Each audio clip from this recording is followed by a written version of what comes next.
Chers frères et sœurs de la Fédération Congo répartis à travers le royaume de Luango, les États de Mpangala, de la Bwenza, de la Lekumu et du Nyadi, je vous salue. Je salue également tout le peuple noir réparti à travers les 4 coins du monde. Salut à vous tous, chers matriotes, défenseurs de la matrice commune et du berceau de l'humanité qu'est l'Afrique.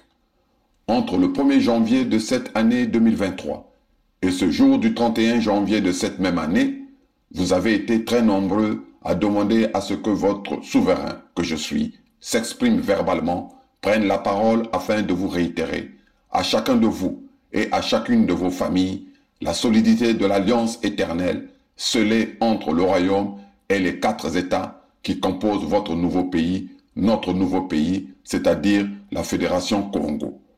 Vous savez tous que je suis juriste de formation et de profession. Mais aujourd'hui, je dois vous avouer que j'ai gardé le silence depuis le début de cette année parce que, en ma qualité avant tout de chef traditionnel et coutumier, j'attendais un signe de Nzambian Pongo et de nos dignes ancêtres avant de m'exprimer. C'est ainsi que, après avoir visualisé dans la nuit du 28 janvier au 29 janvier 2023, l'acte écrit décrivant définitivement la chute du tyran originaire de l'Empire d'Oyo et de la France protectrice des bouchers humains sur nos terres ancestrales, je peux maintenant vous souhaiter à tous et à tous une bonne et heureuse année 2023. En effet, avant de me prononcer, il nous restait à couper la seconde jambe du diable qui était posée sur les terres de nos ancêtres, notamment sur les terres de Mpangala. Le combat n'était pas facile, mais nous avons réussi. Nous avons gagné. Nous avons vaincu le malin qui avait profité et abusé du Kimuntu et de la générosité de nos dignes ancêtres pour nous piller, nous violer, nous tuer et in fine pour vouloir nous exterminer tous en mettant en application leur fameux plan génocidaire et apocalyptique pour les Congo nommé Plan Moïbara. Ce plan Moïbara, dicté par le palais de l'Élysée, à leurs exécutants installés sur nos terres, c'est-à-dire les Mboshi avec leur cohorte d'extraterrestres à la forme à peine humaine, tous défenseurs de leur chambre à coucher, qui n'est autre que la tombe de l'un des plus grands criminels de l'histoire de l'humanité, répondant au nom de Savorgnan de Brazzaville. Le prince Mikaya Pongi VII, gouverneur civil et militaire des États de la Bwenza et de la Lekumu, membre du Conseil fédéral Congo, en charge également des questions de sécurité et de défense du 55e pays d'Afrique, vous a tout expliqué à travers une communication du 28 janvier 2023. Oui, nous avons atteint la cible en plein cœur. En effet, le clan Mboshi ayant été vaincu depuis le 7 juin 2020 et 21 mars 2021 ne reposait plus que sur une jambe, la jambe de son clan allié nommé le clan Kaunga. Enfin, chers frères et sœurs, il faut le retenir, agir avec une colère saine est nécessaire afin de mettre physiquement et définitivement tous les ennemis du peuple Congo hors d'état de nuire, car sur le plan spirituel, qui est le plan le plus puissant des humains, nous avons gagné, vous avez gagné. Rentrons maintenant dans la joie de la prière exaucée et nous verrons que tous nos ennemis vont prendre la fuite de façon désordonnée sans que nous puissions tirer un seul coup de canon. Vive le peuple Congo dans sa diversité. Vive le royaume de Luango souverain et insoumis. Vive la Fédération Congo souveraine et insoumise. Sa Majesté Tikaya Zinga Ier, roi du Luango. Tata mfumo mbote zenu na kanda rororeko etumansoni ndoji kwanu ntaku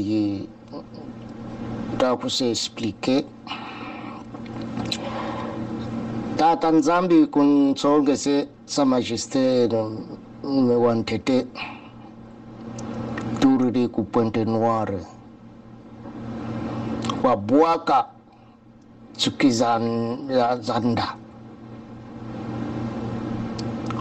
ni interviewe batamusa ni samu ya fédération katata tinombe bubu tukokele mukuisa s'installer en fédération. Kabu batamu sa interview kanimwa o mouvement wa mbi o ntieto bantu bo babonga kano peut-être basaloise ou bien non.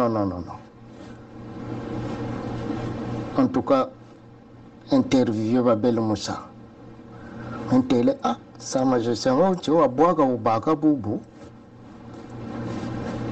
donc samo campé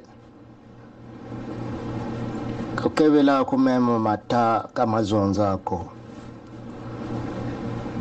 mulutako kanilwaza karibako samo et que décembre, on continue toujours à prier. On continue toujours à prier. Merci. Et que ça n'aura aucun effet sur les dimensions astrales. Parce que les Congos ont déjà fait un travail énorme. Et nous avons libéré tous nos ancêtres. Congo, l'esprit de nos ancêtres. Vous comprenez, on a travaillé fort. Il fallait que les Congos partent au Portugal. Les gens ne connaissent pas. Là, on vous parle de ça. Il fallait qu'on envoie l'un des nôtres au Portugal, aller libérer tous les ancêtres Congo, que les premiers, ceux qui ont commencé à fuir les terres Congo, ce sont les Portugais. Diego Cao, celui-là qui avait coupé, égorgé nos ancêtres, celui-là qui est parti avec un certain nombre de nos puissances chez eux au Portugal, pendant que Macron est venu sur le territoire Congo. Au même moment, il fallait qu'on dépêche un Congo pour aller libérer les esprits de nos ancêtres là-bas pour finir le dernier combat. Et c'est ce qui s'est réalisé. Vous comprenez?